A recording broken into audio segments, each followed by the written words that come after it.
أشهد أن لا إله إلا الله وحده لا شريك له وأشهد أن محمدا عبده ورسوله أما بعد فأعوذ بالله من الشيطان الرجيم بسم الله الرحمن الرحيم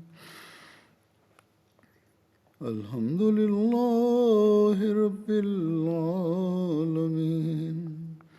الرحمن الرحيم مالك يوم الدين إياك نعبد وإياك نستعين اهدنا الصراط المستقيم صراط الذين أنعمت عليهم غير المغضوب عليهم ولا الضالين.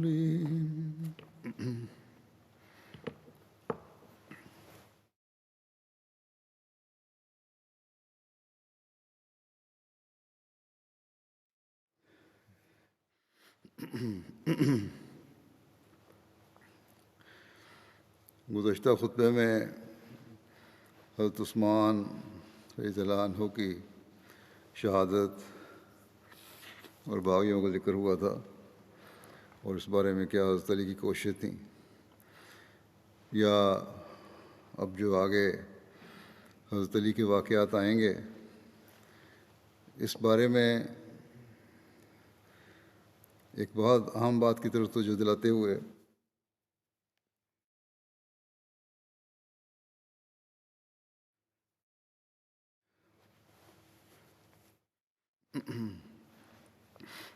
حضرت مسلم موعود رضی اللہ عنہ فرماتے ہیں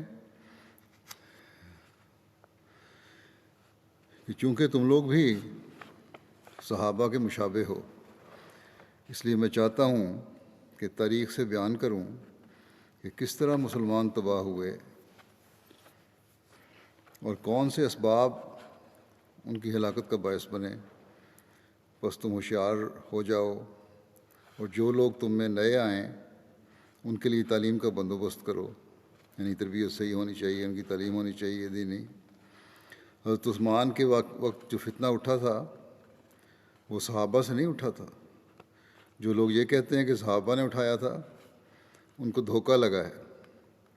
اس میں شک نہیں کہ حضرت علی کے مقابلے میں بہت سے صحابہ تھے اور معاویہ کے مقابلے میں بھی، لیکن میں کہتا ہوں کہ اس فتنہ کے بانی صحابہ نہیں تھے، بلکہ وہی لوگ تھے جو بعد میں آئے اور جنہیں حضرت صلی اللہ علیہ وسلم کی صحبت نصیب نہ ہوئی اور آپ کے پاس نہ بیٹھے۔ بس میں آپ لوگوں کو اس طرح متوجہ کرتا ہوں اور فتنہ سے بچنے کا یہ طریق بتاتا ہوں کہ کثرت سے صاحب قادیان میں تھے کہ کثرت سے قادیان آؤ اور بار بار آؤ تاکہ تمہارے ایمان تازہ رہیں اور تمہاری خشیت اللہ بڑھتی رہے، یعنی تمہارا مرکز سے تعلق بھی رہے اور خلافت سے تعلق بھی رہے۔ یہ رہے گا تو صحیح تربیت بھی رہے گی۔ آج کل اللہ تعالیٰ نے ہمیں MTA کی صورت مہیا فرمائی ہے، خطبات ساری دنیا میں سنے جاتے ہیں، دکھائے جاتے ہیں، سنائے جاتے ہیں، اور پروگرام دکھائے جاتے ہیں، سنائے جاتے ہیں۔ اس لیے تربیت کے لیے بہت ضروری ہے کہ علاوہ اس کے کہ خود بھی مطالعہ کریں حضرت مسیح علیہ السلام کی کتب کا، MTA کے ساتھ بھی تعلق رکھیں، اور خاص طور پر جمعے کے خطبات جو ہیں وہ ضرور MTA کے ذریعے سنا کریں، اس سے تعلق قائم رہے اور بہتر ہوتا رہے اور بڑھتا رہے۔ جنگ جمل کا واقعہ کے بارے میں روایت میں آتا ہے کہ جنگ جمل حضرت علی عائشہ کے درمیان 36 ہجری میں ہوئی تھی۔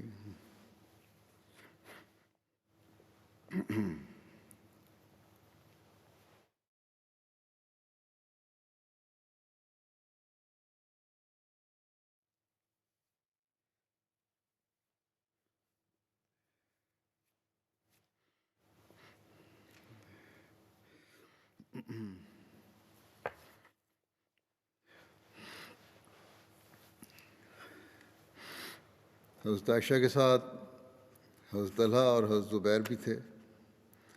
حضرت عائشہ میدان جنگ میں ایک اونٹ پر سوار تھیں، اسی وجہ سے اس جنگ کا نام جنگ جمل مشہور ہے۔ حضرت عائشہ فریضہ حج کی ادائیگی کے لیے مکے گئی ہوئی تھیں۔ وہ وہیں قیام پذیر تھیں کہ حضرت عثمان کی شہادت کی خبر ملی۔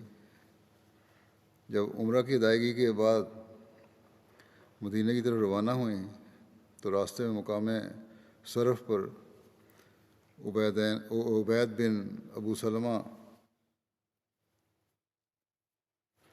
نے اطلاع دی کہ حضرت عثمان کو شہید کر دیا گیا ہے اور حضرت علی خلیفہ منتخب ہو گئے ہیں اور مدینہ منورہ میں ہنگامہ برپا ہے۔ چنانچہ حضرت عائشہ راستے ہی سے مکے واپس ہو گئیں اور لوگوں کو حضرت عثمان کا قصاص لینے اور فتنہ کے خاتمے کے لیے اکٹھا کیا۔ حضرت عائشہ، حضرت طلحہ اور حضرت زبیر بن عوام کی سرکردگی میں وہاں سے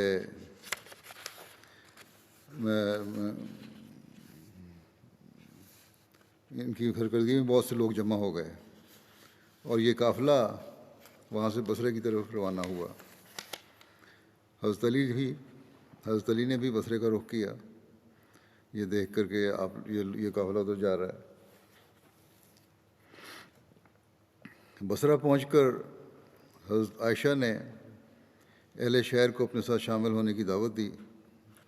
اہل شہر کی ایک بڑی تعداد حضرت عائشہ کے ساتھ شامل ہو گئی، لیکن ایک جماعت نے حضرت علی کے مقرر کردہ بصرے کے عامل عثمان بن حنیف کے ہاتھ پر بیعت کر لی۔ اس دوران دونوں جماعتوں میں جھڑپیں بھی ہوئیں۔ حضرت علی نے حضرت عائشہ کے لشکر کے قریب پڑاؤ کیا، یہ بھی پہنچ گیا حضرت علی کا لشکر، انہوں نے قریب پڑاؤ کیا۔ دونوں طرف سے مصالحت کی طرح ڈالی گئی، کوشش کی گئی اور مذاکرات کام بھی ہو گئے، مگر عین رات کے وقت وہ گروہ جو حضرت عثمان کے قتل میں شریک تھا، اس کا ایک حصہ حضرت علی کے لشکر میں بھی شامل تھا۔ اس نے حضرت عائشہ کے لشکر پر حملہ کر دیا، جس سے جنگ کا آغاز ہو گیا۔ حضرت عائشہ اونٹ پر سوار تھیں، جان نثار یکے بعد دیگرے اونٹ کی مہار پکڑتے اور شہید ہوتے جاتے تھے۔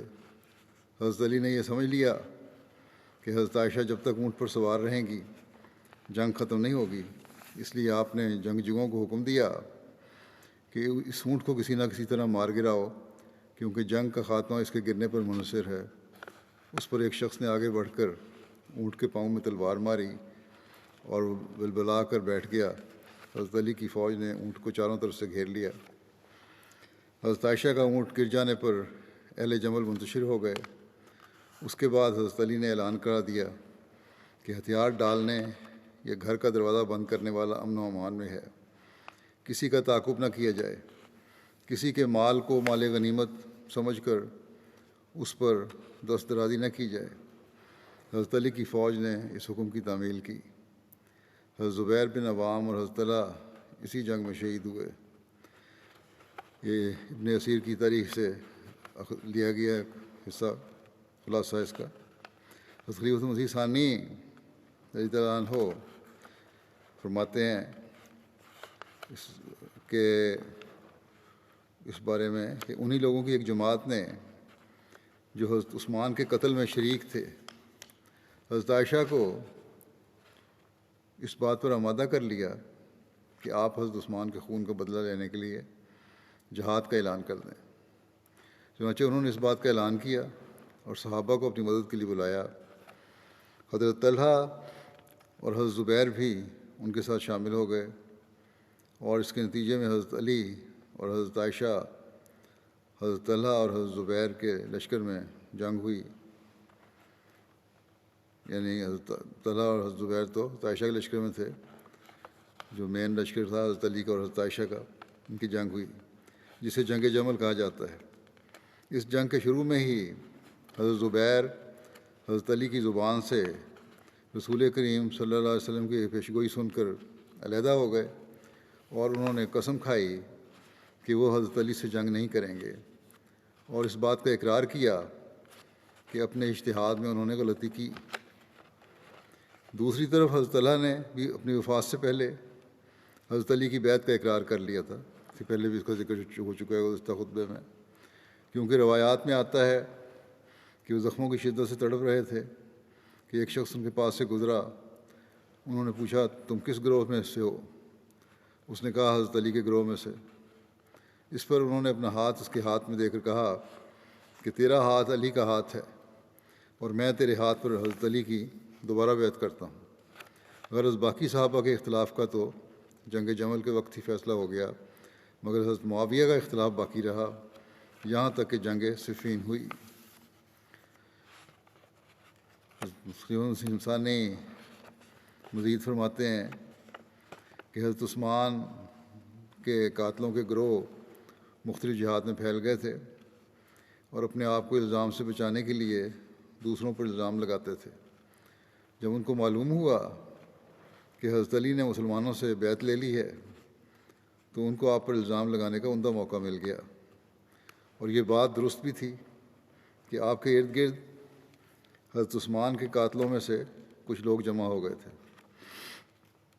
اس لیے ان کو الزام لگانے کا عمدہ موقع حاصل تھا۔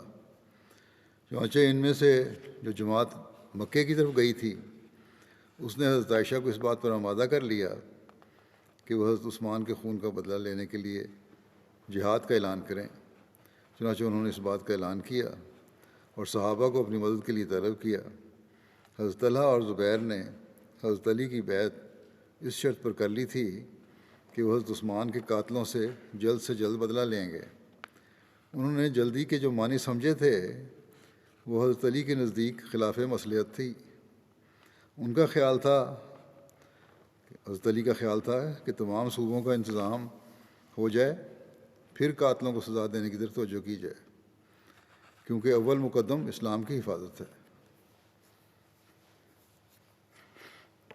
قاتلوں کے معاملے میں دیر ہونے سے کوئی حرج نہیں ہوتا۔ اسی طرح قاتلوں کے تعین میں بھی اختلاف تھا۔ جو لوگ نہایت افسردہ شکل بنا کر سب سے پہلے حضرت علی کے پاس پہنچ گئے اور اسلام میں تفرقہ ہو جانے کا اندیشہ ظاہر کرتے تھے، ان کی نسبت حضرت علی کو بالطبع شبہ نہ ہوتا تھا کہ یہ لوگ فساد کے بانی ہیں۔ دوسری طرف دوسرے لوگ ان پر شبہ کرتے تھے۔ حضرت علی کو ان پر شبہ نہیں تھا، لیکن باقی کچھ لوگوں کو شبہ تھا۔ اس اختلاف کی وجہ سے طلحہ اور زبیر نے یہ سمجھا کہ حضرت علی اپنے عہد سے پھرتے ہیں، چونکہ انہوں نے ایک شرط پر بیعت کی تھی اور وہ شرط ان کے خیال میں حضرت علی نے پوری نہ کی تھی، اس لیے وہ شرعاً اپنے آپ کو بیعت سے آزاد خیال کرتے تھے۔ جب حضرت عائشہ کا اعلان ان کو پہنچا تو وہ بھی ان کے ساتھ جا ملے اور سب مل کر بصرہ کی طرف چلے گئے۔ بصرے میں گورنر نے لوگوں کو آپ کے ساتھ ملنے سے باز رکھا، لیکن جب لوگوں کو معلوم ہوا کہ طلحہ اور زبیر نے صرف اکراہ سے، مجبوری سے اور ایک شرط سے مقید کر کے حضرت علی کی بیعت کی ہے، تو اکثر لوگ آپ کے ساتھ شامل ہو گئے۔ جب حضرت علی کو اس لشکر کا علم ہوا تو آپ نے بھی ایک لشکر تیار کیا اور بصرہ کی طرف روانہ ہوئے۔ بصرہ پہنچ کر آپ نے ایک آدمی کو حضرت عائشہ اور طلحہ اور زبیر کی طرف بھیجا۔ وہ آدمی پہلے حضرت عائشہ کی خدمت میں حاضر ہوا اور دریافت کیا کہ آپ کا ارادہ کیا ہے۔ انہوں نے جواب دیا کہ ہمارا ارادہ صرف اصلاح ہے۔ اس کے بعد اس شخص نے طلحہ اور زبیر کو بھی بلوایا اور ان سے پوچھا کہ آپ بھی اسی لیے جنگ پر آمادہ ہوئے ہیں؟ انہوں نے کہا کہ ہاں، یعنی کہ اصلاح کی وجہ سے۔ اس شخص نے جواب دیا کہ اگر آپ کا منشا اصلاح ہے تو اس کا یہ طریق نہیں جو آپ نے اختیار کیا ہے، اس کا نتیجہ تو فساد ہے۔ اس وقت ملک کی ایسی حالت ہے کہ اگر ایک شخص کو آپ قتل کریں گے تو 1000 اس کی تائید میں کھڑے ہو جائیں گے اور ان کا مقابلہ کریں گے، تو اور بھی زیادہ لوگ ان کی مدد کے لیے کھڑے ہو جائیں گے۔ بس یہ تو سلسلہ چلتا جائے گا۔ بس اصلاح یہ ہے کہ پہلے ملک کو اتحاد کی رسی میں باندھا جائے، پھر شریروں کو سزا دی جائے، ورنہ اس بدامنی میں کسی کو سزا دینا ملک میں اور فتنہ ڈلوانا ہے۔ حکومت پہلے قائم ہو جائے تو سزا دے گی، پہلے حکومت قائم ہو جائے پھر وہ سزا دے گی۔ یہ بات سن کر انہوں نے کہا کہ اگر حضرت علی کا یہی اندیہ ہے تو وہ آ جائیں، ہم ان کے ساتھ ملنے کو تیار ہیں۔ اس پر اس شخص نے حضرت علی کو اطلاع دی اور طرفین کے قائم مقام ایک دوسرے کو ملے اور فیصلہ ہو گیا کہ جنگ کرنا درست نہیں، صلح ہونی چاہیے۔ جب یہ خبر سبائیوں کو، یعنی جو عبداللہ بن سبا کی جماعت کے لوگ تھے اور قاتلین حضرت عثمان میں شامل تھے، ان کو پہنچی تو ان کو سخت گھبراہٹ ہوئی اور خفیہ خفیہ ان کی ایک جماعت مشورہ کے لیے اکٹھی ہوئی۔ انہوں نے مشورے کے بعد فیصلہ کیا کہ مسلمانوں میں صلح ہو جانی ہمارے لیے سخت مضر ہوگی، کیونکہ اسی وقت تک ہم حضرت عثمان کے قتل کی سزا سے بچ سکتے ہیں جب تک کہ مسلمان آپس میں لڑتے رہیں۔ اگر صلح ہو گئی اور امن ہو گیا تو ہمارا ٹھکانہ نہیں، کہیں بھی ہمارا ٹھکانہ نہیں ہوگا، اس لیے جس طرح ہو صلح نہ ہونے دو۔ اتنے میں حضرت علی بھی پہنچ گئے اور آپ کے پہنچنے کے دوسرے دن آپ کی، یعنی اس علاقے میں، اور آپ کی اور حضرت زبیر کی ملاقات ہوئی۔ وقت ملاقات حضرت علی نے فرمایا کہ آپ نے میرے لڑنے کے لیے تو لشکر تیار کیا ہے، مگر کیا خدا کے حضور میں پیش کرنے کے لیے کوئی عذر بھی تیار کیا ہے؟ آپ لوگ کیوں اپنے ہاتھوں سے اس اسلام کی تباہ کرنے کے درپے ہوئے ہیں جس کی خدمت سخت جانکاہیوں سے کی تھی؟ کیا میں آپ لوگوں کا بھائی نہیں؟ پھر کیا وجہ ہے کہ پہلے تو ایک دوسرے کا خون حرام سمجھا جاتا تھا لیکن اب حلال ہو گیا؟ اگر کوئی نئی بات پیدا ہوئی ہوتی تو بھی بات تھی، لیکن اب حلال، جب کوئی نئی بات پیدا ہی نہیں ہوئی تو پھر یہ مقابلہ کیوں ہے؟ اس پر حضرت طلحہ نے کہا کہ وہ بھی حضرت زبیر کے ساتھ تھے کہ آپ نے حضرت عثمان کے قتل پر لوگوں کو اکسایا ہے۔ حضرت علی نے فرمایا کہ میں حضرت عثمان کے قتل میں شریک ہونے والوں پر لعنت کرتا ہوں۔ پھر حضرت علی نے حضرت زبیر سے کہا کہ کیا تم کو یاد نہیں کہ رسول کریم صلی اللہ علیہ وسلم نے فرمایا تھا کہ خدا کی قسم تو علی سے جنگ کرے گا اور تو ظالم ہوگا، یعنی حضرت زبیر کو فرمایا تھا۔ یہ سن کر حضرت زبیر اپنے لشکر کی طرف واپس لوٹے اور قسم کھائی کہ وہ حضرت علی سے ہرگز جنگ نہیں کریں گے، اور اقرار کیا کہ انہوں نے اجتہاد میں غلطی کی۔ جب یہ خبر لشکر میں پھیلی تو سب کو اطمینان ہو گیا کہ اب جنگ نہ ہوگی بلکہ صلح ہو جائے گی، لیکن مفسدوں کو سخت گھبراہٹ ہونے لگی۔ جنہوں نے فساد پیدا کرنا تھا ان کو قدرتی بات ہے، انہیں گھبراہٹ ہونی تھی، ان کو گھبراہٹ ہونے لگی۔ اور جب رات ہوئی تو انہوں نے صلح کو روکنے کے لیے یہ تدبیر کی کہ ان میں سے جو حضرت علی کے ساتھ تھے انہوں نے حضرت عائشہ اور حضرت طلحہ اور زبیر کے لشکر پر حملہ کے پر رات کے وقت چھپ خون مار دیا، اور جو ان کے لشکر میں تھے انہوں نے، جو دوسری لشکر میں تھے انہوں نے حضرت علی کے لشکر میں چھپ خون مار دیا۔ دونوں طرف منافق جو تھے بٹ کے شامل ہوئے تھے نا، حضرت عائشہ کی طرف بھی حضرت علی کی طرف بھی، دونوں نے ایک دوسرے پر حملہ کر دیا، جس کا نتیجہ یہ ہوا، گروہ پہ حملہ کر دیا، خود آپس میں نہیں لڑے، جس کا نتیجہ یہ ہوا کہ ایک شور پڑ گیا اور ہر فریق نے خیال کیا کہ دوسرے فریق نے اس سے دھوکہ کیا ہے، حالانکہ اصل میں یہ صرف سپاہیوں کا ایک منصوبہ تھا۔ جب جنگ شروع ہو گئی تو حضرت علی نے آواز دی کہ کوئی شخص حضرت عائشہ کو اطلاع دے، شاید ان کے ذریعے سے اللہ تعالیٰ اس فتنے کو دور کر دے۔ چنانچہ حضرت عائشہ کا اونٹ آگے کیا گیا، لیکن نتیجہ اور بھی خطرناک نکلا۔ مفسدوں نے یہ دیکھ کر کہ ہماری تدبیر پھر الٹی پڑنے لگی ہے، حضرت عائشہ کے اونٹ پر تیر مارنے شروع کیے۔ حضرت عائشہ نے زور زور سے پکارنا شروع کیا کہ اے لوگو، جنگ کو ترک کرو اور خدا اور یوم حساب کو یاد کرو، لیکن مفسد باز نہ آئے اور برابر آپ کے اونٹ پر تیر مارتے چلے گئے۔ چونکہ اہل بصرہ اس لشکر کے ساتھ تھے جو حضرت عائشہ کے ارد گرد جمع ہوا تھا، ان کو یہ بات دیکھ کر سخت طیش آیا، اور ام المومنین کی یہ گستاخی دیکھ کر ان کے غصے کی کوئی حد نہ رہی، اور تلواریں کھینچ کر لشکر مخالف پر حملہ آور ہو گئے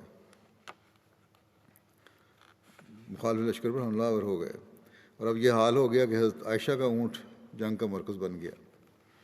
صحابہ اور بڑے بڑے بہادر اس کے ارد گرد جمع ہو گئے اور ایک کے بعد ایک قتل ہونا شروع ہوا، لیکن اونٹ کی باغ انہوں نے نہ چھوڑی۔ حضرت زبیر تو جنگ میں شامل ہی نہ ہوئے اور ایک طرف نکل گئے، مگر ایک شقی نے ان کے پیچھے سے جا کر اس حالت میں کہ وہ نماز پڑھ رہے تھے ان کو شہید کر دیا۔ حضرت طلحہ عین میدان جنگ میں ان مفسدوں کے ہاتھ سے مارے گئے۔ جب جنگ تیز ہو گئی تو یہ دیکھ کر کہ اس وقت تک جنگ ختم نہ ہوگی جب تک حضرت عائشہ کو درمیان سے ہٹایا نہ جائے، بعض لوگوں نے آپ کے اونٹ کے پاؤں کاٹ دیے اور ہودج اتار کر زمین پر رکھ دیا، تب کہیں جا کر جنگ ختم ہوئی۔ اس واقعے کو دیکھ کر حضرت علی کا چہرہ ہمارے رنج کے سرخ ہو گیا، لیکن یہ جو کچھ ہوا اس سے چارہ بھی نہ تھا۔ جنگ کے ختم ہونے پر جب مقتولین میں حضرت طلحہ کی نعش ملی تو حضرت علی نے سخت افسوس کیا۔ ان تمام واقعات سے صاف ظاہر ہو جاتا ہے کہ اس لڑائی میں صحابہ کا ہرگز کوئی دخل نہ تھا، بلکہ یہ شرارت بھی قاتلان عثمان کی ہی تھی، اور یہ کہ طلحہ اور زبیر حضرت علی کی بیعت ہی میں فوت ہوئے کیونکہ انہوں نے اپنے ارادے سے رجوع کر لیا تھا اور حضرت علی کا ساتھ دینے کا اقرار کر لیا تھا، لیکن بعض شریروں کے ہاتھوں سے مارے گئے۔ چنانچہ حضرت علی نے ان کے قاتلوں پر لعنت بھی کی۔ جنگ جمل کے اختتام پر حضرت علی نے حضرت عائشہ کے لیے تمام سواری اور ذات راہ تیار کیا اور حضرت عائشہ کو چھوڑنے کے لیے خود تشریف لائے، اور حضرت عائشہ کے ہمراہ جو لوگ جانا چاہتے تھے ان کو روانہ کیا۔ جس دن حضرت عائشہ نے روانہ ہونا تھا، حضرت عائشہ کے پاس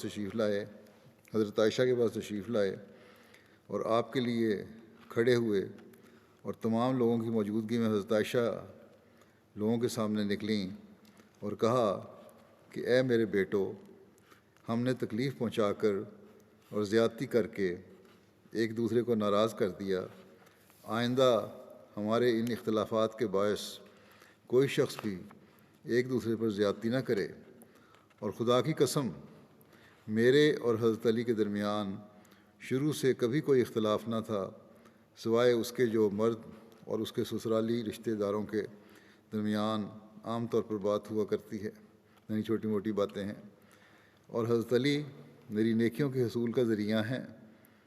حضرت علی نے فرمایا، اے لوگو، حضرت عائشہ نے اچھی اور سچی بات کہی ہے، میرے اور حضرت عائشہ کے درمیان محض یہی اختلاف تھا۔ حضرت عائشہ دنیا و آخرت میں تمہارے نبی کریم صلی اللہ علیہ وسلم کی زوجہ مطہرہ ہیں۔ حضرت علی حضرت عائشہ کو چھوڑنے کے لیے کئی میل ساتھ تشریف لے گئے، اور حضرت علی نے اپنے بیٹوں کو حکم دیا کہ وہ حضرت عائشہ کے ہمراہ جائیں اور ایک دن کے بعد واپس آ جائیں۔ حضرت مسلم موعود رضی اللہ عنہ، یہ حوالہ تبری کا جو ابھی پڑھا ہے، حضرت مسلم موعود فرماتے ہیں کہ حضرت طلحہ رسول کریم صلی اللہ علیہ وسلم کے بعد بھی زندہ رہے، اور جب حضرت عثمان کی شہادت کے بعد مسلمانوں میں اختلاف پیدا ہوا اور ایک گروہ نے کہا کہ حضرت عثمان کے مارنے والوں سے ہمیں بدلہ لینا چاہیے، تو اس گروہ کے لیڈر حضرت طلحہ، حضرت زبیر اور حضرت عائشہ تھے۔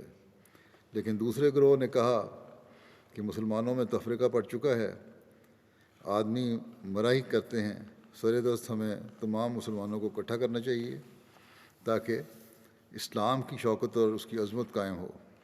بعد میں ہم ان لوگوں سے بدلہ لے لیں گے۔ اس گروہ کے لیڈر حضرت علی تھے۔ یہ اختلاف اتنا بڑھا کہ حضرت طلحہ، حضرت زبیر اور حضرت عائشہ نے الزام لگایا کہ علی ان لوگوں کو پناہ دینا چاہتے ہیں جنہوں نے حضرت عثمان کو شہید کیا ہے، اور حضرت علی نے الزام لگایا کہ ان لوگوں کو اپنی ذاتی غرضیں زیادہ مقدم ہیں، اسلام کا فائدہ ان کے مد نظر نہیں ہے، جو یہ کہتے ہیں کہ فوری بدلہ لیا جائے۔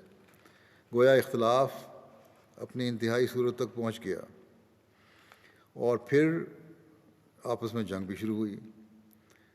ایسی جنگ جس میں حضرت عائشہ نے لشکر کی کمان کی، آپ اونٹ پر چڑھ کر لوگوں کو لڑواتی تھیں، اور حضرت طلحہ اور حضرت زبیر بھی اس لڑائی میں شامل تھے۔ جب دونوں فریق میں جنگ جاری تھی، ایک صحابی حضرت طلحہ کے پاس آئے اور ان سے کہا کہ طلحہ، تمہیں یاد ہے کہ فلاں موقع پر میں اور تم رسول کریم صلی اللہ علیہ وسلم کی مجلس میں بیٹھے ہوئے تھے کہ رسول کریم صلی اللہ علیہ وسلم نے فرمایا، طلحہ، ایک وقت ایسا آئے گا کہ تم اور لشکر میں ہوگے، اور علی اور لشکر میں ہوگا، اور علی حق پر ہوگا اور تم غلطی پر ہوگے۔ حضرت طلحہ نے یہ سنا تو ان کی آنکھیں کھل گئیں۔ انہوں نے کہا، ہاں، مجھے یہ بات یاد آ گئی ہے، اور پھر اسی وقت لشکر سے نکل کر چلے گئے۔ جب وہ لڑائی چھوڑ کر جا رہے تھے تاکہ رسول کریم صلی اللہ علیہ وسلم کی بات پوری کی جائے، تو ایک بدبخت انسان جو حضرت علی کے لشکر کا سپاہی تھا، اس نے پیچھے سے جا کر آپ کو خنجر مار کر شہید کر دیا۔ حضرت علی اپنی جگہ پر بیٹھے ہوئے تھے۔ وہ اس خیال سے، یعنی جو قاتل تھا حضرت طلحہ کا، اس خیال سے کہ مجھے بہت بڑا انعام ملے گا، دوڑتا ہوا آیا اور اس نے کہا کہ اے امیر المومنین، آپ کو آپ کے دشمن کے مارے جانے کی خبر دیتا ہوں۔ حضرت علی نے کہا، کون دشمن؟ اس نے کہا، اے امیر المومنین، میں نے طلحہ کو مار دیا ہے۔ حضرت علی نے فرمایا، اے شخص، میں بھی تجھے رسول کریم صلی اللہ علیہ وسلم کی طرف سے بشارت دیتا ہوں کہ تو دوزخ میں ڈالا جائے گا، کیونکہ رسول کریم صلی اللہ علیہ وسلم نے ایک دفعہ فرمایا، جب کہ میں اور طلحہ بیٹھے ہوئے تھے، کہ اے طلحہ، تو ایک دفعہ حق و انصاف کی خاطر ذلت برداشت کرے گا اور تجھے ایک شخص مار ڈالے گا، مگر خدا اس کو جہنم میں ڈالے گا۔ جنگ صفین ہوئی تھی، اس کے واقعات میں لکھا ہے کہ یہ جنگ حضرت علی اور حضرت معاویہ کے درمیان ہوئی تھی اور 37 ہجری میں ہوئی تھی۔ صفین شام اور عراق کے درمیان ایک مقام ہے۔ حضرت علی کوفے سے فوج لے کر چلے، اور جب صفین پہنچے تو دیکھا کہ شامی لشکر امیر معاویہ کی سرکردگی میں یہاں پہلے سے پڑاؤ ڈالے ہوئے تھا، اور ان کی ایک جماعت دریائے فرات کے گھاٹ پر قابض تھی۔ حضرت علی نے یقین دلایا کہ ہم لڑنے نہیں آئے بلکہ امیر معاویہ سے تصفیہ کرنے آئے ہیں۔ تاہم امیر معاویہ تصفیہ پر رضامند نہ ہوئے۔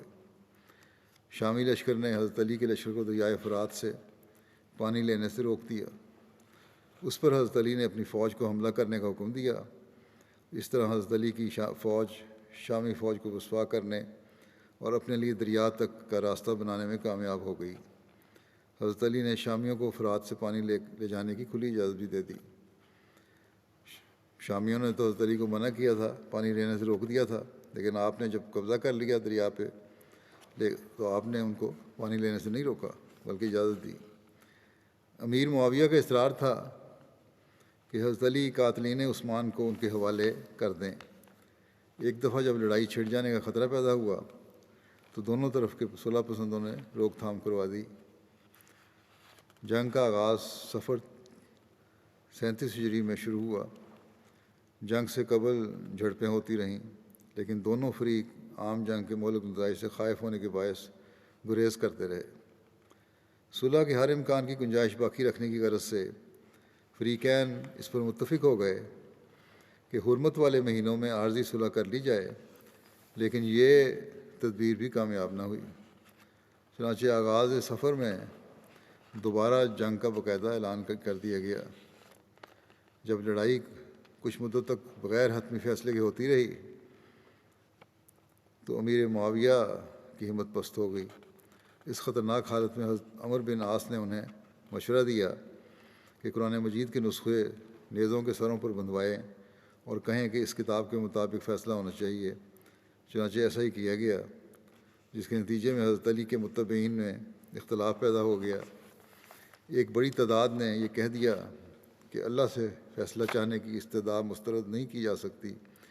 اس طرح حضرت علی نے ہراول دستے کو واپس بلا لیا اور لڑائی رک گئی۔ حضرت علی کی فوج کی اکثریت نے امیر معاویہ کی تجویز مان لی کہ دونوں فریق ایک حکم کا انتخاب کریں اور یہ دونوں حکم مل کر قرآن مجید کے ارشاد کے مطابق کسی فیصلے پر پہنچ جائیں۔ کتب تاریخ میں اس واقعے کو تحکیم کہا جاتا ہے۔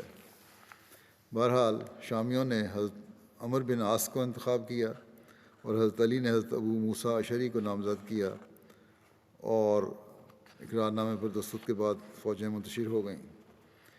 یہ ابن اسیر کی تاریخ میں کا حوالہ یہ۔ حضرت خلیفہ ثانی نے اس بارے میں اس طرح تعریف فرمایا ہے، بیان فرمایا ہے کہ اس جنگ میں حضرت معاویہ کے ساتھیوں نے یہ ہوشیاری کی کہ نیزوں پر قرآن اٹھا دیے اور کہا کہ جو کچھ قرآن فیصلہ کرے وہ ہمیں منظور ہے اور اس غرض کے لیے حکم مقرر ہونے چاہئیں۔ اس پر وہی مفسد جو حضرت عثمان کے قتل کی سازش میں شامل تھے اور جو آپ کی شہادت کے مان بعد اپنے بچاؤ کے لیے حضرت علی کے ساتھ شامل ہو گئے، انہوں نے حضرت علی پر زور دینا شروع کر دیا کہ یہ بالکل درست کہتے ہیں، آپ فیصلہ کے لیے حکم مقرر کر دیں۔ حضرت علی نے بتیرا انکار کیا، مگر انہوں نے اور کچھ ان کمزور طبع لوگوں نے جو ان کے اس دھوکے میں آ گئے تھے، حضرت علی کو اس بات پر مجبور کیا کہ آپ حکم مقرر کریں۔ چنانچہ معاویہ کی طرف سے حضرت عمرو بن عاص اور حضرت علی کی طرف سے حضرت ابو موسیٰ اشعری حکم مقرر ہوئے۔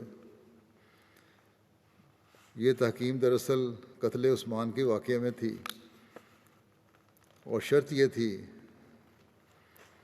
کہ قرآن کریم کے مطابق فیصلہ ہوگا۔ یہ تھا کہ جو عثمان کا قتل ہے اس کو واقعہ کی بارے میں فیصلہ ہوگا، اور یہ حکم اس لیے مقرر کیے گئے تھے، اور یہ تھا کہ قرآن کریم کے مطابق جو بھی قاتل ہیں ان کو سزا دینے کے لیے، ان کو پکڑنے کے لیے فیصلہ ہوگا۔ مگر عمرو بن عاص اور ابو موسیٰ اشعری دونوں نے مشورہ کر کے یہ فیصلہ کیا کہ بہتر ہوگا کہ پہلے ہم دونوں حضرت علی اور حضرت معاویہ کو ان کی امارت سے معزول کر دیں۔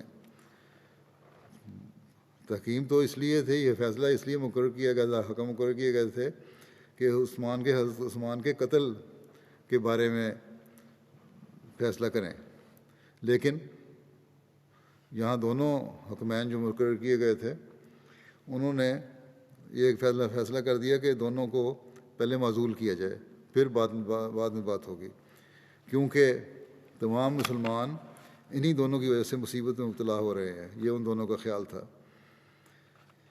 اور پھر آزادانہ رنگ میں مسلمانوں کو کوئی فیصلہ کرنے دیں تاکہ وہ جسے چاہیں خلیفہ بنا لیں، حالانکہ وہ اس کام کے لیے مقرر ہی نہیں ہوئے تھے۔ یہ تو بات ہی غلط تھی جس کے بارے میں ان حکمین نے سوچنا شروع کر دیا تھا، کیونکہ وہ اس کام کے لیے مقرر نہیں کیے گئے تھے۔ مگر بہرحال ان دونوں نے اس فیصلے کا اعلان کرنے کے لیے ایک جلسہ عام منعقد کیا، اور حضرت عمرو بن عاص نے حضرت ابو موسیٰ اشعری سے کہا کہ پہلے آپ اپنے فیصلے کا اعلان کر دیں، بعد میں اعلان کر دوں گا۔ چنانچہ حضرت ابو موسیٰ نے اعلان کر دیا کہ وہ حضرت علی کو خلافت سے معزول کرتے ہیں۔ اس کے بعد حضرت عمرو بن عاص کھڑے ہوئے اور انہوں نے کہا کہ ابو موسیٰ نے حضرت علی کو معزول کر دیا ہے، اور میں بھی ان کی اس بات سے متفق ہوں اور حضرت علی کو خلافت سے معزول کرتا ہوں، لیکن معاویہ کو میں معزول نہیں کرتا بلکہ اس کے عہدہ امارت پر انہیں بحال رکھتا ہوں۔ حضرت عمرو بن عاص خود بہت نیک آدمی تھے، لیکن اس وقت حضرت مسلم وہ لکھتے ہیں کہ میں اس بحث میں نہیں پڑھتا کہ انہوں نے یہ فیصلہ کیوں کیا تھا. وہاں اس وقت بہرحال وہ باوجود اس نیکی کے کسی طرح وہ لوگوں کی باتوں میں آ گئے یا کیا ہوا، یہ علیحدہ مضمون ہے، اس لیے اس بحث میں نہیں پڑھتا. لیکن بہرحال فیصلہ غلط تھا ان کا. اس فیصلہ پر حضرت معاویہ کے ساتھیوں نے تو یہ کہنا شروع کر دیا کہ جو لوگ حکم مقرر ہوئے تھے انہوں نے علی کے بجائے معاویہ کے حق میں فیصلہ دے دیا اور یہ درست ہے. مگر حضرت علی نے اس فیصلے کو ماننے سے انکار کر دیا اور کہا کہ نہ حکم اس غرض کے لیے مقرر تھے اور نہ ان کا یہ فیصلہ کسی قرآنی حکم پر ہے. اس پر حضرت علی کے وہی منافق طبع ساتھی جنہوں نے حکم مقرر کرنے پر زور دیا تھا یہ شور مچانے لگ گئے کہ حکم مقرر ہی کیوں کیے گئے تھے جبکہ دینی معاملات میں کوئی حکم ہو ہی نہیں سکتا. حضرت علی نے جواب دیا کہ اول تو یہ بات معاہدے میں شامل تھی کہ ان کا فیصلہ قرآن کے مطابق ہوگا جس کی انہوں نے تعمیل نہیں کی. یہ قرآن کے مطابق فیصلہ ہوا ہی نہیں. دوسرے حکم تو خود تمہارے اصرار کی وجہ سے مقرر کیے گئے تھے یا مقرر کیا گیا تھا اور اب تم ہی کہتے ہو کہ میں نے حکم کیوں مقرر کیا. انہوں نے کہا کہ ہم نے جھک مارا تھا اور ہم نے آپ سے جو کچھ کہا تھا وہ ہماری غلطی تھی، مگر سوال یہ ہے کہ آپ نے یہ بات کیوں مانی. اس کے تو یہ معنی ہیں، یہ جو باغی تھے جو منافق تھے، اس کے تو یہ معنی ہیں کہ ہم بھی گناہ گار ہو گئے اور آپ بھی برابر ہو گئے دونوں. ہم نے بھی غلطی کا ارتکاب کیا اور آپ نے بھی کیا. اب ہم نے تو اپنی غلطی سے توبہ کر لی ہے. مناسب یہ ہے کہ آپ بھی توبہ کریں اور اس امر کا اقرار کریں کہ آپ نے جو کچھ کیا ہے ناجائز کیا ہے. اس سے ان کی غرض یہ تھی کہ اگر حضرت علی نے انکار کیا تو وہ یہ کہہ کر آپ کی بیعت سے الگ ہو جائیں گے کہ انہوں نے چونکہ ایک خلاف اسلام فعل کیا ہے اس لیے ہم آپ کی بیعت میں نہیں رہ سکتے. اور اگر انہوں نے اپنی غلطی کا اعتراف کر لیا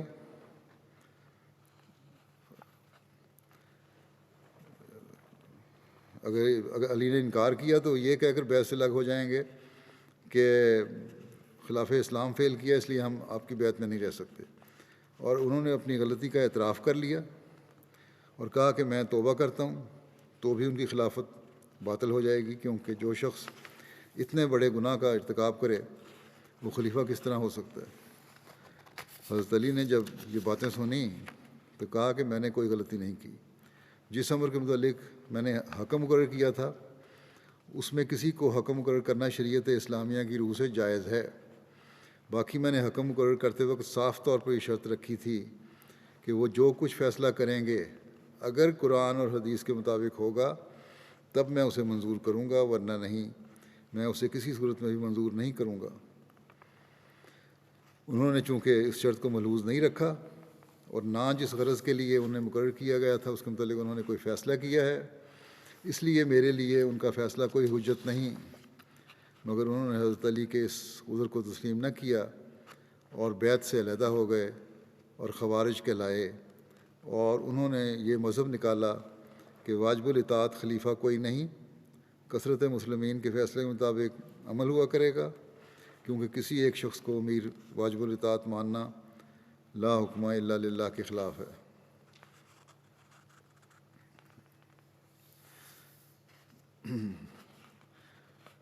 جنگ نہروان جو 38 ہجری میں ہوئی تھی، نہروان بغداد اور واسطہ کے درمیان واقعہ ہے. اس مقام پر حضرت علی اور خوارج کے درمیان جنگ لڑی گئی تھی. جنگ ابن اسیر کی تاریخ میں یوں لکھا ہے کہ جنگ صفین کے تصفیہ کے لیے حضرت علی کی طرف سے حضرت ابو موسیٰ اشعری اور امیر معاویہ کی طرف سے حضرت عمر بن عاص حکم مقرر ہوئے. تاریخ میں اس واقعہ کو تحکیم کہتے ہیں. تحکیم کے معاملے میں حضرت علی سے ان کے لشکر کے ایک گروہ نے اختلاف کیا اور بغاوت کرتے ہوئے علیحدہ ہو کر خوارج کہلایا. ان خوارج نے تحکیم کو گناہ قرار دے کر حضرت علی سے توبہ کرنے اور خلافت سے معزولی کا مطالبہ کیا تو آپ نے صاف انکار کر دیا. حضرت علی امیر معاویہ کے کیوں انکار کیا یہ وضاحت پہلے آ چکی ہے. حضرت علی امیر معاویہ کے خلاف دوبارہ شام کی طرف پیش قدمی کی تیاری میں مصروف تھے کہ خوارج نے فسادی سرگرمیاں شروع کر دیں. انہوں نے عبداللہ بن وہب کو اپنا امام بنایا اور کوفہ سے نہروان کی طرف چلے گئے۔ خوارج نے بصرے میں بھی اپنا جتھا جمع کیا، جو بعد ازاں نہروان میں عبداللہ بن وہب کے لشکر سے جا ملا۔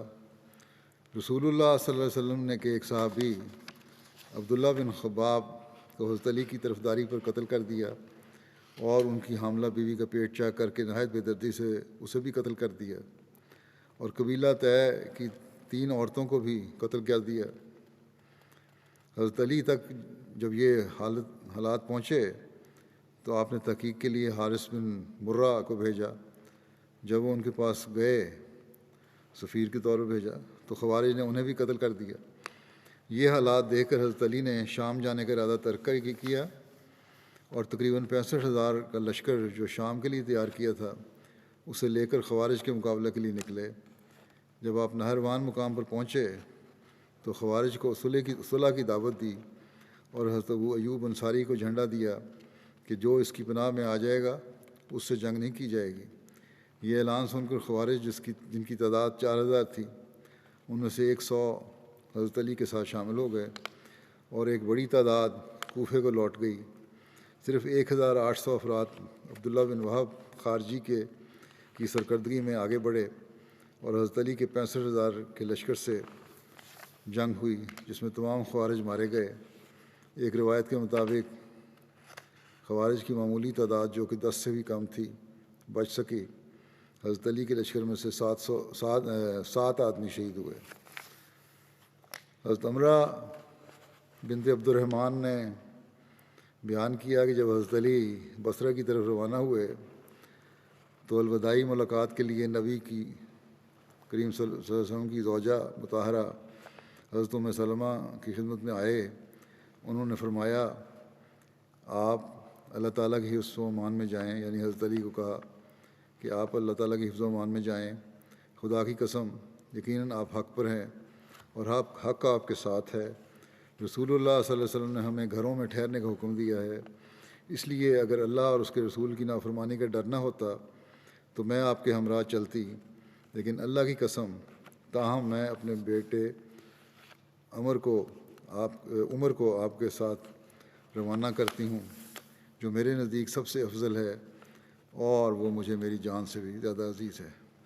ہمارا یہ ذکر ابھی چل رہا ہے، آئندہ بھی چلے گا انشاءاللہ اگلے ہفتے۔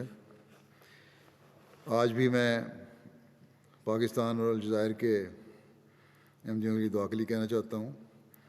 الجزائر کی تو ایک خوشخبر خبر ہے کہ گزشتہ دو دنوں میں 2 مختلف عدالتوں نے جھوٹے الزام میں ملوث بہت سارے احمدیوں کو بری کیا ہے۔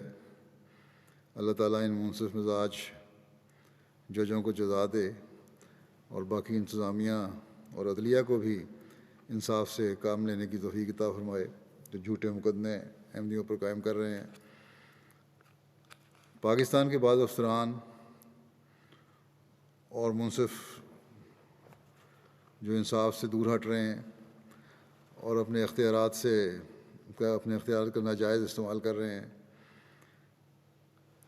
اللہ تعالیٰ انہیں بھی توفیق دے کہ اپنے دلوں کے بغض اور کینے کو نکال کر معاملے کو دیکھنے والے ہوں۔ جن لوگوں کی اصلاح اللہ تعالیٰ کے نزدیک مقدر نہیں، اللہ تعالیٰ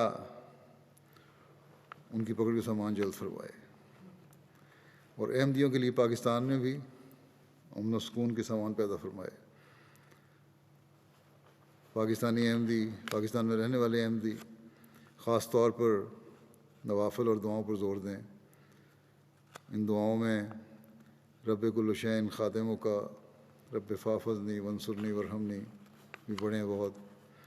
اللہم انا نجعلک فی نورہم ونعوذ بک من شرورہم بھی بہت پڑھیں۔ استغفار کی طرف بھی توجہ دیں، درود کی طرف بھی توجہ دیں، آج کل بہت اس کی ضرورت ہے۔ نوافل بھی ادا کریں، جیسا کہ میں نے کہا، اللہ تعالیٰ ان کو توفیق بھی دے اور جلد وہاں کے حالات بھی درست فرمائے۔ آج بھی میں نمازوں کے بعد کچھ جنازے پڑھاؤں گا، جن میں سے پہلا جنازہ ہے گرما ہندا عباس صاحبہ کا جو مکرم عباس بن عبدالقادر صاحب شہید خیرپور کی اہلیہ تھیں، 29 دسمبر کو 91 سال کی عمر میں بقضائے الہی وفات پا گئی۔ انا للہ و انا الیہ راجعون۔ ان کے والد ڈاکٹر محمد ابراہیم صاحب نے کنگ ایڈورڈ میڈیکل کالج میں پڑھائی کے دوران 1926 میں اپنے احمدی کلاس فیلو سے متاثر ہو کر اپنی اہلیہ کے ساتھ حضرت مسلم موعود کے ہاتھ پر بیعت کر کے احمدیت قبول کی تھی۔ مئی 1951 میں لاہور میں ان کی شادی ہوئی تھی حمدہ صاحبہ کی پروفیسر عباس بن عبدالقادر صاحب کے ساتھ، جو حضرت مسیح موعود علیہ السلام کے صحابی حضرت مولانا عبد الماجد صاحب کے پوتے تھے، اور حضرت سیدہ سارہ بیگم صاحبہ حضرت حرم حضرت خلیفۃ المسیح ثانی رضی اللہ عنہ کے بڑے بھائی پروفیسر عبدالقادر صاحب کے بیٹے تھے۔ 1974 میں ان کے شوہر پروفیسر عبدالقادر صاحب کو خیرپور میں شہید کر دیا گیا تھا، اور بڑے کمال صبر کے ساتھ انہوں نے کام لیا، کوئی بے صبری نہیں دکھائی، اور اللہ تعالیٰ کی رضا پہ راضی ہوئیں۔ آپ کے شوہر کی شہادت پر آپ کے ویرث جماعت خالہ زاد بھائی نے تعزیت کے خط میں لکھا کہ عباس بہت اچھے انسان تھے، کاش کہ ان کا انجام بھی راہ ہدایت پر ہوتا۔ تو حمدہ صاحبہ نے ان کو جواب لکھا کہ مجھے فخر ہے کہ جس راہ پر میرے شوہر نے جان دی ہے وہ ہدایت کی راہ ہے۔ پھر انہی کی حمدہ صاحبہ کی اسکول کے زمانے میں ایک گہری سہیلی تھیں شفیقہ صاحبہ، جو اتفاق سے پاکستان کے جنرل ضیاء الحق صاحب کی اہلیہ بنی۔ انہوں نے ایک دفعہ اپنے شوہر کے صدر بننے کے بعد کہا ضیاء الحق صاحب کی اہلیہ نے کہ سب لوگ مجھے ملنے آتے ہیں مگر حمدہ نہیں آتی۔ حمدہ صاحبہ کو یہ پتہ لگا تو آپ نے سن کے کہا کہ ایک ایسے شخص کی بیوی سے ملنے کی مجھے کوئی خواہش نہیں جو میرے پیارے امام حضرت مسیح موعود علیہ السلام اور آپ کی جماعت سے دشمنی رکھتا ہے، اور پھر اس سے کبھی نہیں ملی۔ آپ بے شمار خوبیوں کی مالک تھیں، بے حد نفاست پسند تھیں، سلیقہ شعار تھیں، بہت نیک اور مخلص خاتون تھیں، نماز اور روزے کی ہمیشہ بہت انتظام کرتی تھیں، بچوں کو بھی اس کی عادت ڈالی، چندہ ادا کرنے میں بہت جلدی کرتیں، خیرات کرنے کے لیے ہمیشہ تیار رہتی تھیں۔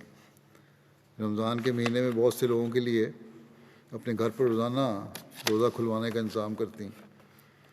خلافت سے بے انتہا تعلق اور عشق اور محبت تھی، باقاعدہ خط لکھا کرتی تھیں اپنے ہاتھ سے مجھے۔ حضرت مسیح موعود علیہ السلام کی کتب کا اکثر مطالعہ کرتیں اور سلسلہ کی دوسری کتب اور الفضل آخر وقت تک مطالعہ کرتی رہیں۔ 2006 میں ان کی چھوٹی بیٹی ڈاکٹر عامرہ ٹریفک حادثے میں 2 بچوں کے ساتھ وفات پا گئیں، اور اس صدمے کو بڑے حوصلے سے برداشت کیا اور صبر کا ایک مثالی نمونہ دکھایا۔ سب عزیز رشتہ دار ملنے جلنے والے آپ کی بے شمار خوبیوں کی وجہ سے آپ سے محبت کرتے تھے، غیر احمدی رشتہ داروں کا بھی آپ سے بہت محبت کا تعلق تھا۔ عثمان میں 3 بیٹیاں اور 2 بیٹے شامل ہیں جو کہ امریکہ، کینیڈا اور ناروے میں رہائش پذیر ہیں۔ اللہ تعالیٰ ان سب کو، ان کی اولاد کو اور ان کی اولاد کو، نسل کو، ان کی نیکیوں کو جاری رکھنے کی توفیق عطا فرمائے، مرحومہ کے درجات بلند فرمائے۔ اگلا جنازہ ہے رضوان سید نعیمی صاحب عراق کا، جو 13 نومبر کو 70 سال کی عمر میں وفات پا گئے۔ انا للہ و انا الیہ راجعون۔ ان کے بیٹے مصطفیٰ نعیمی صاحب لکھتے ہیں کہ میرے والد صاحب نے رویا میں خود کو حضرت سید عبدالقادر جیلانی صاحب کے پاس دیکھا، جنہوں نے والد صاحب کو اپنا جوتا عطا فرمایا۔ والد صاحب نے یہ کہتے ہوئے اسے لینے میں جھجک محسوس کی کہ میری کیا اوقات کہ میں سید عبدالقادر جیلانی کا جوتا پہن سکوں، لیکن سید عبدالقادر جیلانی نے اصرار کیا تو والد صاحب نے جوتا پہن لیا۔ اس کے بعد سید عبدالقادر جیلانی نے ایک شخص اور اس کی جماعت کی طرف اشارہ کر کے والد صاحب کو ان میں شامل ہونے کا ارشاد فرمایا۔ اس کے بعد رضوان امینی صاحب کو خواب میں حضرت صلی اللہ علیہ وسلم کی زیارت بھی ہوئی۔ چند سال بعد MTA کے ذریعے ان کا جماعت سے تعارف ہوا تو رضوان صاحب نے کہا کہ انہیں جو خواب میں حضرت صلی اللہ علیہ وسلم کی زیارت ہوئی تھی، اس سے مراد آپ کے خاتمہ صادق حضرت مسیح علیہ السلام کی بعثت تھی، اور دوسری رویا میں جس شخص اور اس کی جماعت کی طرف شیخ عبد القادر جیلانی نے اشارہ کر کے ان میں شامل ہونے کا کہا تھا، اس سے مراد خلیفۃ المسیح اور ان کی جماعت ہے۔ چنانچہ انہوں نے 2012 میں بیعت کر لی۔ مرحوم بڑے نیک، صالح اور اپنے رشتہ داروں اور قریبوں کی مدد کرنے والے تھے۔ تبلیغ کا بہت شوق تھا۔ کمزور صحت اور لوگوں کی مخالفت کے باوجود اپنے علاقے میں احمدیت کی تبلیغ کرتے رہتے تھے۔ اپنے خاندان کو ہمیشہ نصیحت کرتے رہتے تھے کہ وہ بیعت کر کے جماعت میں شامل ہوں۔ ان کے بیٹے اور اہلیہ کے بھائی نے بھی اب بیعت کر لی ہے۔ اللہ تعالیٰ ان کو ثبات قدم عطا فرمائے اور مرحوم کی نیکیوں کو جاری رکھنے کی توفیق عطا فرمائے۔ ان لوگوں کو مرحوم کے درجات اللہ تعالیٰ بلند فرمائے۔ اگلا جنازہ ہے مکرم ملک علی محمد صاحب حج کا، ضلع سرگودا کا، جو محمد افضل ظفر صاحب مربی سلسلہ کینیا کے والد تھے۔ 20 اگست کو 90 سال کی عمر میں بقضائے الہی وفات پا گئے۔ انا للہ و انا الیہ راجعون۔ 1976 میں آپ کو اسیر راہ مولا ہونے کی سعادت بھی حاصل ہوئی۔ سلسلے کے کارکنان، واقفین زندگی، مربیان اور معلمین کی بے حد عزت کیا کرتے تھے۔ مرحوم تہجد گزار، صوم و صلات کے پابند، بہت مہمان نواز تھے، غریب پرور تھے، صابر و شاکر تھے، صلہ رحمی سے کام لینے والے تھے، ایک نیک اور مخلص انسان تھے۔ قرآن کریم کی تلاوت باقاعدگی سے کرتے تھے، اور آپ کو متعدد بچوں کو قرآن کریم پڑھانے کی بھی توفیق ملی۔ پسماندگان میں 3 بیٹے اور 11 پوتے پوتیاں شامل ہیں۔ ان کے مکرم محمد افضل ظفر صاحب مربی سلسلہ کینیا، جیسا کہ میں نے کہا، ان کے بیٹے تھے جو کہ میدان عمل میں تھے، وہاں کینیا میں تھے آج کل، اس وجہ سے جنازے میں اور تدفین کے میں شامل نہیں ہو سکے اپنے والد کی۔ اللہ تعالیٰ ان کو بھی صبر اور حوصلہ عطا فرمائے، مرحوم سے مغفرت رحم کا سلوک فرمائے، درجات بلند فرمائے۔ اگلا جنازہ ہے احسان احمد صاحب لاہور کا، جو شفقت محمود صاحب کے بیٹے تھے۔ 27 جولائی کو 35 سال کی عمر میں کرونا وائرس کی وجہ سے ان کی وفات ہوئی۔ انا للہ و انا الیہ راجعون۔ آپ حضرت مولوی نور الدین اجمل صاحب آف گولے کی، ضلع گجرات، صحابی حضرت مسیح علیہ السلام کے پوتے تھے، اور ارشاد احمد صاحب گجرانوالہ کے نواسے تھے۔ گزشتہ 2 سال آپ کو حلقہ رچنا ٹاؤن لاہور میں بطور صدر جماعت خدمت کی توفیق ملی۔ اس کے علاوہ دہلی گیٹ عمارت میں بطور سیکرٹری نو آئین خدمت کی توفیق پائی۔ تبلیغ کا بے حد شوق تھا۔ خدا کے فضل سے آپ کو 8 افراد کو بیعت کروانے کی بھی سعادت حاصل ہوئی۔ پسماندگان میں اہلیہ کے علاوہ 2 بیٹے، عزیزم حنان احمد مسرور عمر 6 سال اور عزیزم مبین احمد طاہر عمر 3 سال، اور ایک بیٹی عزیزہ ساحرہ احمد 5 سال کے علاوہ والد، والدہ اور 3 بھائی اور 2 بہنیں شامل ہیں۔ اللہ تعالیٰ ان سب کو صبر و حوصلہ عطا فرمائے، ان بچوں کا خود کفیل ہو اور ان کو ان کی نیکیاں جاری رکھنے کی توفیق عطا فرمائے، مرحوم کے درجات بلند فرمائے۔ اگلا جنازہ ہے مکرم ریاض الدین شمس صاحب کا، جو مولانا جلال الدین صاحب شمس صاحب کے بیٹے تھے چھوٹے۔ 27 مئی کو وفات پا گئے۔ انا للہ و انا الیہ راجعون۔ مرحوم کا خاندان کا تعارف یہ ہے کہ حضرت مسیح علیہ السلام کے صحابہ حضرت میاں محمد صدیق صاحب کے پڑپوتے، حضرت میاں امام الدین صاحب شیخ وانی کے پوتے، حضرت خواجہ عبید اللہ صاحب کے نواسے اور حضرت مولانا جلال الدین صاحب شمس کے بیٹے تھے۔ یہ تمام صحابہ تھے۔ مرحوم موسی تھے۔ پسماندگان میں 2 بیٹیاں اور 1 بیٹا شامل ہیں۔ اللہ تعالیٰ ان کو صبر اور حوصلہ عطا فرمائے، ان کے بچوں کو۔ ان کی اہلیہ پہلے فوت ہو گئی تھیں، اور مرحوم سے مغفرت رحم کا سلوک فرمائے، درجات بلند فرمائے۔ ان کے بھائی منیر الدین شمس صاحب کہتے ہیں کہ مرحوم بہت خوبیوں کے مالک تھے، نمازوں کے پابند تھے، بچوں کو ہمیشہ نماز کی تلقین کرتے تھے، خلافت سے بے حد محبت تھی، گھر میں ہمیشہ خلافت سے وابستہ رہنے کی باتیں ہوتی رہتی تھیں۔